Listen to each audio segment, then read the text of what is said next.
Okay, I'm back out on the North Country Trail for another hike. Not a very long hike today. My main goal is to try out a new backpack. And what I got was the Osprey. Boy, a lot of road noise here right next to the trail. An Osprey Atmos AG 65 liter backpack. My old backpack, an REI backpack, 55 liters. It was fine, except I was trying to carry too much weight in it. When I did the overnight hike, which was a couple weeks ago, out here on the North Country Trail, that backpack was killing my shoulders. I just wasn't sitting right. I tried to adjust it in many different ways. Nothing seemed to work. So I took the backpack back to REI here in Grand Rapids, Michigan, and they took it back, give me full credit, and I picked up a backpack that is more suited for what I'm carrying and my size. Actually, just a bit of advice: if you're going to get into backpacking, make sure that you go to REI or some outfitter where they can actually fit the pack for you. That's so important. I should have done that in the first place. Just the weight that I was carrying in this small backpack was way too much. And I didn't know that. I didn't have a clue. But when I traded the backpack in, well, I found out all these things, after quite a bit of hassle. And the REI didn't give me any hassle. They just did it. But the hassle was taking it back and getting a new backpack and kind of starting all over again. So here I am. I'm taking a test hike out here on the North Country Trail and just west of White Cloud, M20 trailhead. Here next to M20, as you can hear, nice and loud. Anyhow, I'm going to head out down the trail and give this backpack a go, give it a test, see what happens. Okay, I'm a mile into the trail, and I come across this beautiful spot. I kind of knew it was here because of the Far Out app. Wasn't quite sure how far in, but I knew it was around a mile into the spot, and it's a kind of a camping site, unofficial camping site. So we're in the Manistee National Forest, Manistee Huron National Forest, and they allow dispersed camping here. So if you're on the trail and you find a nice flat spot, you can stay there, pitch your tent and stay. Now, this is a wonderful place to have some forest therapy.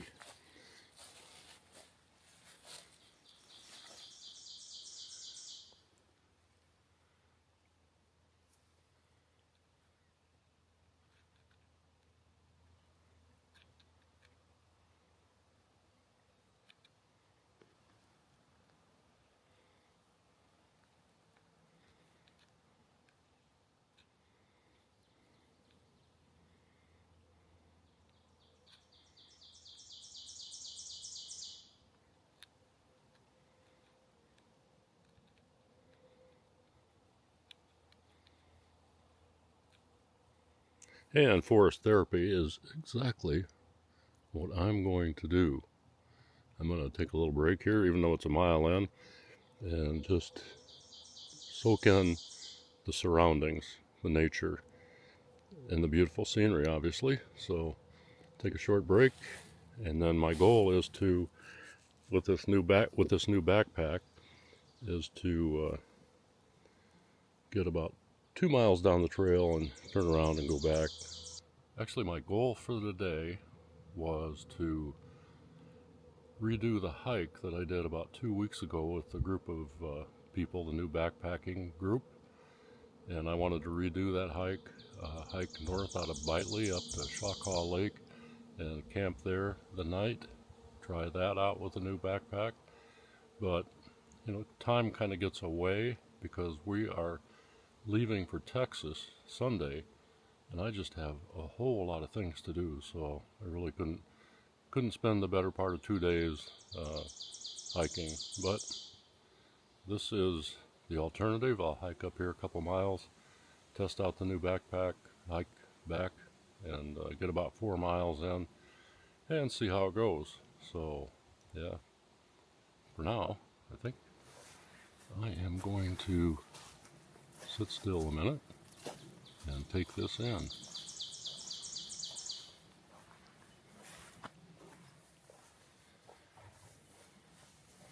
Oh, by the way, this thing, this pad, this is the handiest thing I think that I've purchased for hiking and backpacking.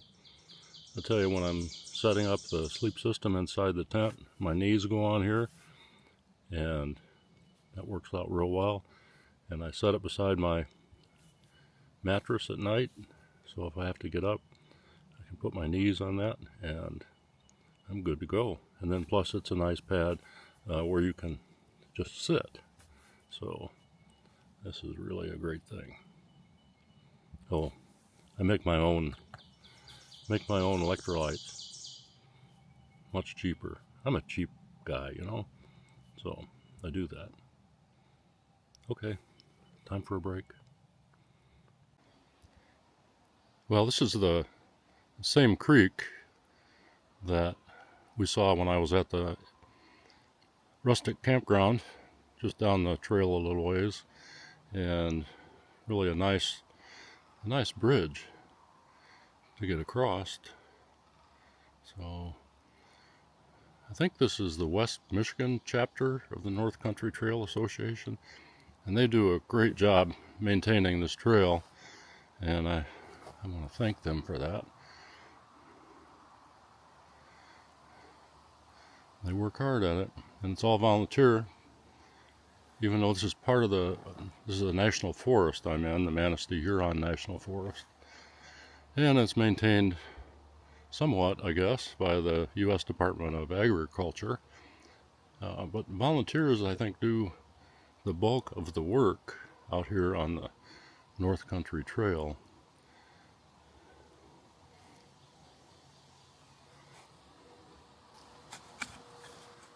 Okay. Yeah, I went out 1.77 miles, turned around and came back. I've probably got a little over a mile to go to get back to the truck, and this backpack seems to be working out pretty well.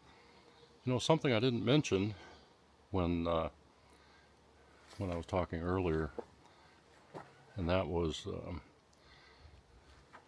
I get some good scenery in the background here. I'll try to. Something I didn't mention earlier was when I did the overnight hike a couple weeks ago, and discovered that the ticks were terrible. Oh my gosh, everybody was picking ticks off them when we got to the campground, and there were 12, 14 other people along on this hike, so it was fun. A lot of good camaraderie, a lot of really nice people, and you know, I thoroughly enjoyed it, with the exception of my too small of a backpack. So, but before I ventured out on this trail, on this section of the North Country Trail, I made sure that I got some permethrin, and I soaked my shoes, socks, pants, and my ankle gaiters, and my gloves, and just about soaked about everything that I've got here in permethrin to keep the ticks off. And we looked up the tick, my wife and I, and they are deer ticks, so those are the ones that carry the Lyme disease. So don't want anything to do with them. But I guess you have, I don't know, 24, 36 hours to get if they're dug in, to get them off from you before they'll likely infect you. So when I got back from the overnight hike, I did have one that was embedded in my ankle, but we caught that right away, got it off, took care of that. But you know, hiking in Michigan is really beautiful. We don't have any poisonous snakes in Michigan, with the exception of one, and that's the Mississauga rattlesnake. And that rattlesnake is very small, and I suppose if it bit you, that you'd probably get sick. I don't think it would kill you. If I got bit by one, I've actually never seen one, but if I got bit by one, I'd Probably still go to the emergency room and get what's needed to cause an antidote to the poison, but I've never seen one. So there are not very many of them out here. So you can hike out here, feel fairly comfortable. If you're worried about snakes, don't worry about the snakes out here. We do have bear, but I found that the bear are more afraid of you than you are of them, and if you're making some noise, they're going to scuttle off and you won't see them, and they want to get away from you. So in fact, I've never seen a bear, at least in the lower peninsula here of Michigan. I've not seen one. I know they're around. Not too far from our house, down in Coopersville, out on I-96, there was a bear hit by a car or a truck or something on 96, a little ways east of us. But so they're around. They just don't want to be around humans. So good thing. I wouldn't mind seeing one, but I don't want to get too close to them, and they can run off if they want. I'll be happy with that program. Anyhow, I'm gonna keep going, keep plodding away with my big 40-pound pack. I'm getting used to it. Getting my trail legs, as they call them. So that's a process. Actually, I'm kind of training for a 10-mile hike in August, and that's an overnighter, and that would be fun. Look forward to that if I can do it. So I've got to train for it. Anyhow, I'll talk to you later.